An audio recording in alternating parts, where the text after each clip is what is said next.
Hello, I'm Katie Grady, and this is The Last Unicorn by Peter S. Beagle, Chapter 1. The unicorn lived in a lilac wood, and she lived all alone.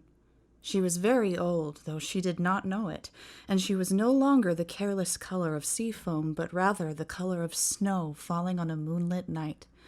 But her eyes were still clear and unwearied, and she still moved like a shadow on the sea. She did not look anything like a horned horse, as unicorns are often pictured, being smaller and cloven-hooved and possessing that oldest, wildest grace that horses have never had, that deer have only in a shy, thin imitation, and goats in dancing mockery. Her neck was long and slender, making her head seem smaller than it was, and the mane that fell almost to the middle of her back was as soft as dandelion fluff and as fine as cirrus. She had pointed ears and thin legs, with feathers of white hair at the ankles, and the long horn above her eyes shone and shivered with its own seashell light even in the deepest midnight. She had killed dragons with it, and healed a king whose poisoned wound would not close, and knocked down ripe chestnuts for bear cubs. Unicorns are immortal.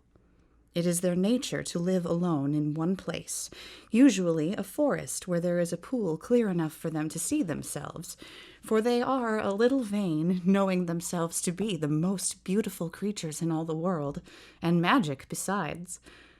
They mate very rarely, and no place is more enchanted than one where a unicorn has been born. The last time she had seen another unicorn, the young virgins who still came seeking her now and then had called to her in a different tongue. But then she had no idea of months and years and centuries, or even of seasons. It was always spring in her forest, because she lived there, and she wandered all day among the great beech trees, keeping watch over the animals that lived in the ground and under bushes, in nests and caves, earths and treetops. Generation after generation, wolves and rabbits alike, they hunted and loved and had children and died, and as the unicorn did none of these things, she never grew tired of watching them. One day it happened that two men with long bows rode through her forest hunting for deer. The unicorn followed them, moving so warily that not even the horses knew she was near. The sight of men filled her with an old, slow, strange mixture of tenderness and terror. She never let one see her if she could help it, but she liked to watch them ride by and hear them talking. "I mislike the feel of this forest," the elder of the two hunters grumbled. "Creatures that live in a unicorn's wood learn a little magic of their own in time, mainly concerned with disappearing. We'll find no game here." "Unicorns are long gone," the second man said, "if indeed they ever were. This is a forest like any other." "Then why do the leaves never fall here, or the snow? I tell you, there is one unicorn left in the world. Good luck to the lonely old thing, I say, and as long as it lives in this forest, there won't be a hunter takes so much as a titmouse home at his saddle. Ride on, you'll see. I know their ways, unicorns." "From books," answered the other. "Only from books and tales and songs. Not in the reign of 3 kings has there been even a whisper of a unicorn seen in this country or any other. You know no more about unicorns than I do, for I've read the same books and heard the same stories, and I've never seen one either." The first hunter was silent for a time, and the second whistled sourly to himself. Then the first said, "My great-grandmother saw a unicorn once. She used to tell me about it when I was little." "Oh, indeed? And did she capture it with a golden bridle?" "No, she didn't have one. You don't have to have a golden bridle to catch a unicorn. That's part of the fairy tale. You need only to be pure of heart." Yes, the younger man chuckled. "Did she ride her unicorn then, bareback under the woods like a nymph in the early days of the world?" "My great-grandmother was afraid of large animals," said the first hunter. "She didn't ride it, but she sat very still, and the unicorn put its head in her lap and fell asleep." My great-grandmother never moved till it woke." "What did it look like?" "Pliny describes the unicorn as being very ferocious, similar in the rest of its body to a horse, with the head of a deer, the feet of an elephant, the tail of a bear, a deep bellowing voice, and a single black horn 2 cubits in length.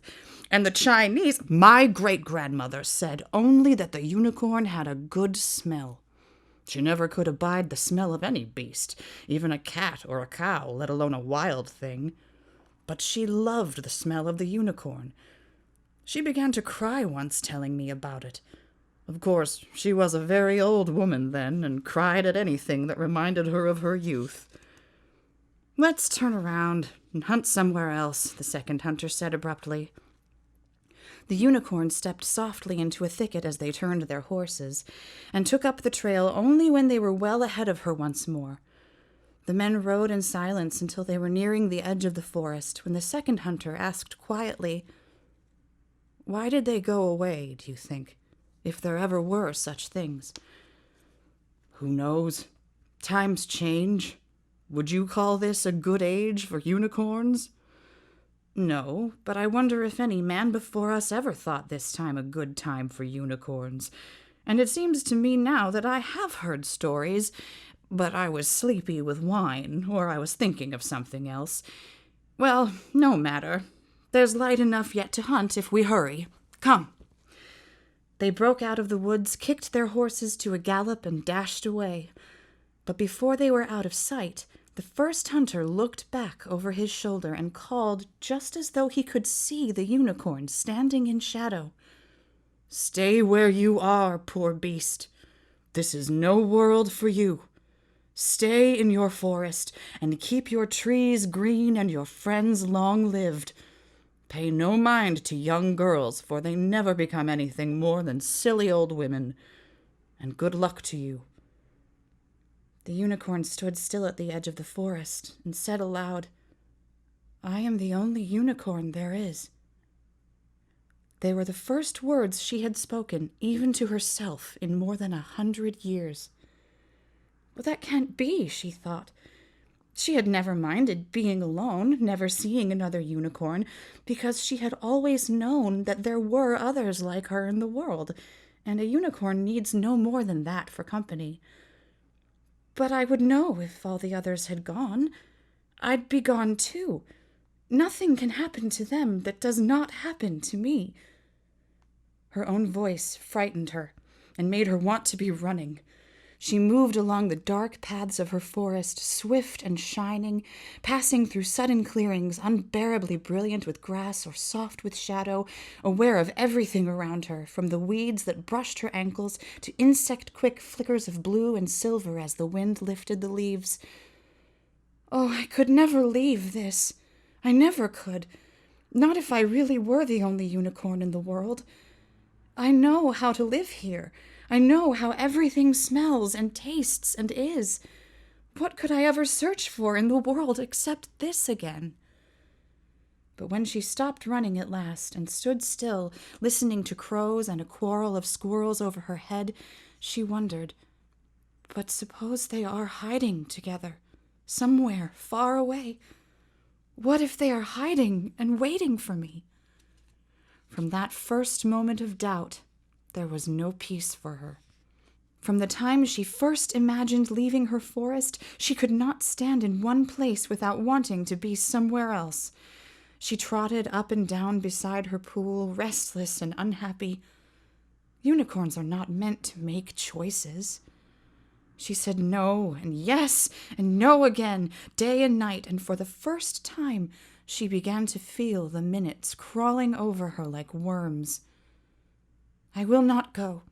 Because men have seen no unicorns for a while does not mean they all have vanished. Even if it were true, I would not go. I live here." But at last she woke up in the middle of one warm night and said, "Yes, but now." She hurried through her forest, trying to look at nothing and smell nothing, trying not to feel her earth under her cloven hooves. The animals who moved in the dark, the owls and the foxes and the deer, raised their heads as she passed by, but she would not look at them. I must go quickly, she thought, and come back as soon as I can. Maybe I won't have to go very far. But whether I find the others or not, I will come back very soon as I can. Under the moon, the road that ran from the edge of her forest gleamed like water, but when she stepped out onto it away from the trees, she felt how hard it was and how long. She almost turned back then, but instead she took a deep breath of the wood's air that still drifted to her and held it in her mouth like a flower as long as she could. The long road hurried to nowhere and had no end. It ran through villages and small towns, flat country and mountains, stony barrens and meadows springing out of stones, but it belonged to none of these, and it never rested anywhere. It rushed the unicorn along, tugging at her feet like the tide, fretting at her, never letting her be quiet and listen to the air as she was used to doing. Her eyes were always full of dust, and her mane was stiff and heavy with dirt. Time had always passed her by in the forest, but now it was she who passed through time as she traveled. The colors of the trees changed, and the animals along the way grew heavy coats and lost them again. The clouds crept or hurried before the changing winds and were pink and gold in the sun or livid with storm. Wherever she went, she searched for her people, but she found no trace of them. And in all the tongues she heard spoken along the road, there was not even a word for them anymore. Early one morning, about to turn off the road to sleep, she saw a man hoeing in his garden. Knowing that she should hide, she stood still instead and watched him work until he straightened and saw her. He was fat, and his cheeks jumped with every step he took. "Oh," he said, "oh, you're beautiful." When he tugged off his belt, made a loop in it, and moved clumsily toward her, the unicorn was more pleased than frightened. This man knew what she was, and what he himself was for, to hoe turnips and pursue something that shone and could run faster than he could. She sidestepped his first lunge as lightly as though the wind of it had blown her out of his reach. "I have been hunted with bells and banners in my time," she told him. "Men knew that the only way to hunt me was to make the chase so wondrous that I would come near to see it, and even so I was never once captured." "My foot must have slipped," said the man. "Steady now, you pretty thing." "I've never really understood," the unicorn mused as the man picked himself up, "what you dream of doing with me once you've caught me." The man leaped again, and she slipped away from him like rain. "I don't think you know yourselves," she said. Steady, steady, easy now." The man's sweating face was striped with dirt, and he could hardly get his breath. "Pretty," he gasped. "You pretty little mare." "Mare?" The unicorn trumpeted the word so shrilly that the man stopped pursuing her and clapped his hands to his ears. "Mare," she demanded. "I, a horse? Is that what you take me for?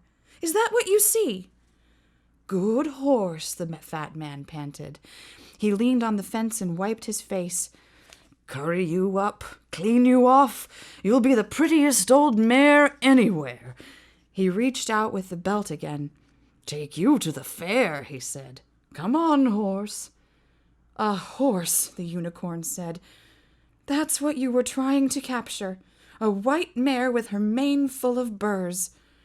As the man approached her, she hooked her horn through the belt, jerked it out of his grasp, and hurled it across the road into a patch of daisies.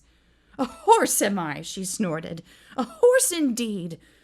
For a moment, the man was very close to her, and her great eyes stared into his own, which were small and tired and amazed. Then she turned and fled up the road, running so swiftly that those who saw her exclaimed, "Now there's a horse! There's a real horse!" One old man said quietly to his wife, "That's an Arab horse. I was on a ship with an Arab horse once." From that time, the unicorn avoided towns, even at night, unless there was no way at all to go around them. Even so, there were a few men who gave chase, but always to a wandering white mare. never in the gay and reverent manner proper to the pursuit of a unicorn. They came with ropes and nets and baits of sugar lumps, and they whistled and called her Bess and Nellie. Sometimes she would slow down enough to let their horses catch her scent, and then watch as the beasts reared and wheeled and ran away with their terrified riders. The horses always knew her. How can it be, she wondered. I suppose I could understand it if men had simply forgotten unicorns, or if they had changed so that they hated all unicorns now and tried to kill them when they saw them, but not to see them at all, to look at them and see something else. What do they look like to one another, then? What do trees look like to them, or houses, or real horses, or their own children? Sometimes she thought, if men no longer know what they are looking at, there may well be unicorns in the world yet, unknown and glad of it. But she knew beyond both hope and vanity that men had changed, and the world with them, because the unicorns were gone. Yet she went on along the hard road, although each day she wished a little more that she had never left her forest. Then, one afternoon, the butterfly wobbled out of a breeze and lit on the tip of her horn. He was velvet all over, dark and dusty with golden spots on his wings, and he was as thin as a flower petal. Dancing along her horn, he saluted her with his curling feelers. "I am a roving gambler. How do you do?" The unicorn laughed for the first time in her travels. "Butterfly, what are you doing out on such a windy day?" she asked him. "You'll take cold and die long before your time." "Death takes what men would keep," said the butterfly, "and leaves what men would lose. Blow, wind, and crack your cheeks. I warm my hands before the fire of life and get four-way relief." He glimmered like a scrap of owl light on her horn. "Do you know what I am, Butterfly?" the unicorn asked hopefully, and he replied, "Excellent. Well, you're a fishmonger. You're my everything. You are my sunshine. You are old and gray and full of sleep. You're my pickle-faced, consumptive Mary Jane." He paused, fluttering his wings against the wind, and added conversationally, "Your name is a golden bell hung in my heart. I would break my body to pieces to call you once by your name." "Say my name, then," the unicorn begged him. "If you know my name, tell it to me." "Rumpelstiltskin," the butterfly answered happily. "Gotcha! You don't get no medal." He jigged and twinkled on her horn, singing, "Won't you come home, Bill Bailey? Won't you come home where once he could not go? Buckle down, Winsocki, go and catch a falling star. Clay lies still, but bloods are over, so I should be called Kill Devil all the parish over." His eyes were gleaming scarlet in the glow of the unicorn's horn. She sighed and plodded on, both amused and disappointed. "It serves you right," she told herself. "You know better than to expect a butterfly to know your name. All they know are songs and poetry and anything else they hear. They mean well, but they can't keep things straight. And why should they? They die so soon." The butterfly swaggered before her eyes, singing 1, 2, 3, O'Larry, as he whirled, chanting, I'll not carry in comfort look down that lonesome road, for oh, what damned minutes tells he o'er who dotes yet doubts. Hasten, mirth, and bring with thee a host of furious fancies, whereof I am commander, which will be on sale for 3 days only at summer bargain prices. I love you, oh, the horror, and aroint thee, witch, aroint thee indeed and truly, you have chosen a bad place to be lame in, Willow, Willow, Willow. His voice tinkled in the unicorn's head like silver money falling. He traveled with her for the rest of the waning day, but when the sun went down and the sky was full of rosy fish, he flew off her horn and hovered in the air before her. "I must take the A train," he said politely. Against the clouds she could see that his velvet wings were ribbed with delicate black veins. "Farewell," she said. "I hope you hear many more songs," which was the best way she could think of to say goodbye to a butterfly. But instead of leaving her, he fluttered above her head, looking suddenly less dashing and a little nervous in the blue evening air. "Fly away," she urged him. "It's too cold for you to be out." But the butterfly still dallied, humming to himself. "They ride that horse you call the Macedoni," he intoned absent-mindedly, and then, very clearly, "Unicorn. Old French, unicorn. Latin, unicornis. Literally one-horned, unus, one, and cornu, a horn. A fabulous animal resembling a horse with one horn. Oh, I am a cook and a captain bold and the mate of the Nancy brig. Has anybody here seen Kelly?" He strutted joyously in the air, and the first fireflies blinked around him in wonder and grave doubt. The unicorn was so startled and so happy to hear her name spoken at last that she overlooked the remark about the horse. "Oh, you do know me," she cried, and the breath of her delight blew the butterfly 20 feet away. When he came scrambling back to her, she pleaded, "Butterfly, if you really know who I am, tell me if you have ever seen anyone like me. Tell me which way I must go to find them. Where have they gone?" "Butterfly, butterfly, where shall I hide?" he sang in the fading light. "The sweet and bitter fool will presently appear. Christ, that my love were in my arms, and I in my bed again." He rested on the unicorn's horn once more, and she could feel him trembling. "Please," she said, "all I want to know is that there are other unicorns somewhere in the world. Butterfly, tell me that there are still others like me, and I will believe you and go home to my forest. I have been away so long, and I said that I would come back soon." "Over the mountains of the moon," the butterfly began, "down the valley of the shadow, ride, boldly ride." Then he stopped suddenly and said in a strange voice, "No, no, listen. Don't listen to me. Listen. You can find your people if you are brave. They passed down all the roads long ago, and the Red Bull ran close behind them and covered their footprints. Let nothing you dismay, but don't be half safe." His wings brushed against the unicorn's skin. "The Red Bull?" she asked. "What is the Red Bull?" The butterfly started to sing, "Follow me down, follow me down, follow me down, follow me down." But then he shook his head wildly and recited, "His firstling bull has majesty, and his horns are the horns of a wild ox. With them he shall push the peoples, all of them, to the ends of the earth. Listen, listen, listen quickly." "I am listening," the unicorn cried. "Where are my people, and what is the Red Bull?" But the butterfly swooped close to her ear, laughing. "I have nightmares about crawling around on the ground," he sang.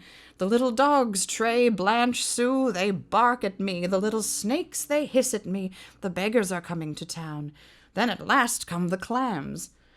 For a moment more he danced in the dusk before her. Then he shivered away into the violet shadows by the roadside, chanting defiantly, "It's you or me, moth! Hand to hand to hand to hand!" The last the unicorn saw of him was a tiny skittering between the trees, and her eyes might have deceived her, for the night was full of wings now. "At least he did recognize me," she thought sadly. "That means something." But she answered herself, "No, that means nothing at all, except that somebody once made up a song about unicorns, or a poem. But the Red Bull, what could he have meant by that? Another song, I suppose." She walked on slowly as the night drew close about her. The sky was low and almost pure black, save for one spot of yellowing silver where the moon paced behind the thick clouds. The unicorn sang softly to herself, a song that she had heard a young girl singing in the forest long ago. "Sparrows and cats will live in my shoe sooner than I will live with you. Fish will come walking out of the sea sooner than you will come back to me." She did not understand the words, but the song made her think longingly of her home. It seemed to her that she had heard autumn beginning to shake the beech trees the very moment that she stepped out into the road. At last she lay down in the cold grass and fell asleep. Unicorns are the wariest of all wild things, but they sleep soundly when they sleep. All the same, if she had not been dreaming of home, she would surely have roused at the sound of wheels and jingling coming closer through the night, even though the wheels were muffled in rags and the little bells wrapped in wool. But she was very far away, farther than the soft bells could go, and she did not wake. There were 9 wagons, each draped in black, each drawn by a lean black horse, and each bearing barred sides like teeth when the wind blew through the black hangings. The lead wagon was driven by a squat old woman, and it bore signs on its shrouded sides that said in big letters, "Mommy Fortuna's Midnight Carnival," and below in smaller print, "Creatures of Night Brought to Light." When the first wagon drew even with the place where the unicorn lay asleep, the old woman suddenly pulled her black horse to a stop. All the other wagons stopped too and waited silently as the old woman swung herself to the ground with an ugly grace. Gliding close to the unicorn, she peered down at her for a long time and then said, Well, bless my old husk of a heart, and here I thought I'd seen the last of them." Her voice left a flavor of honey and gunpowder in the air. "If he knew," she said, and she showed pebbly teeth as she smiled. "But I don't think I'll tell him." She looked back at the black wagons and snapped her fingers twice. The drivers of the second and third wagons got down and came toward her. One was short and dark and stony like herself. The other was a tall, thin man with an air of resolute bewilderment. He wore an old black cloak, and his eyes were green. "What do you see?" the old woman asked the short man. "Rook, what do you see lying there?" "Dead horse," he answered. "No, not dead. Give it to the manticore, or the dragon." His chuckle sounded like matches striking. "You're a fool," Mommy Fortuna said to him. Then to the other, "What about you, wizard, seer, thaumaturge? What do you see with your sorcerer's sight?" She joined with the man Rook in a ratchety roar of laughter, but it ended when she saw that the tall man was still staring at the unicorn. "Answer me, you juggler," she snarled, but the tall man did not turn his head. The old woman turned it for him, reaching out a crab-like hand to yank his chin around. His eyes fell before her yellow stare. A horse," he muttered. "A white mare." Mommy Fortuna looked at him for a long time. "You're a fool too, magician," she snickered at last, "but a worse fool than Rook, and a more dangerous one. He lies only out of greed, but you lie out of fear. Or could it be kindness?" The man said nothing, and Mommy Fortuna laughed by herself. "All right," she said. "It's a white mare. I want her for the carnival. The 9th cage is empty." "I'll need rope," Rook said. He was about to turn away, but the old woman stopped him. "The only rope that could hold her," she told him, "would be the cord with which the old gods bound the Fenris wolf. That one was made of fish's breath, bird's spittle, and woman's beard, the meowing of a cat, the sinews of a bear, and one thing more. I remember, mountain roots. Having none of these elements, nor dwarfs to weave them for us, we'll have to do the best we can with iron bars. I'll put a sleep on her thus." And Mommy Fortuna's hands knitted the night air while she grumbled a few unpleasant words in her throat. There was a smell of lightning about the unicorn when the old woman had finished her spell. "Now cage her," she said to the 2 men. "She'll sleep till sunrise, whatever racket you make. Unless, in your accustomed stupidity, you touch her with your hands. Take the 9th cage to pieces and build it around her. But beware, the hand that so much as brushes her mane turns instantly to the donkey's hoof it deserves to be." Again she gazed mockingly at the tall, thin man. Your little tricks would be even harder for you than they already are, wizard, she said, wheezing. Get to work. There's not much dark left. When she was well out of earshot, sliding back into the shadow of her wagon as though she had just come out to mark the hour, the man named Rook spat and said curiously, "Now, I wonder what's worrying the old squid. What would it matter if we touched the beast?" The magician answered him in a voice almost too soft to be heard. "The touch of a human hand would wake her out of the deepest sleep the devil himself could lay on her. And Mommy Fortuna's no devil." "She'd like us to think so," the dark men sneered. "Donkey hooves! Gah!" But he thrust his hands deep into his pockets. "Why would the spell be broken? It's just an old white mare." But the magician was walking away toward the last of the black wagons. "Hurry," he called over his shoulder. "It will be day soon." It took them the rest of the night to pull down the 9th cage, bars and floor and roof, and then to put it back together around the sleeping unicorn.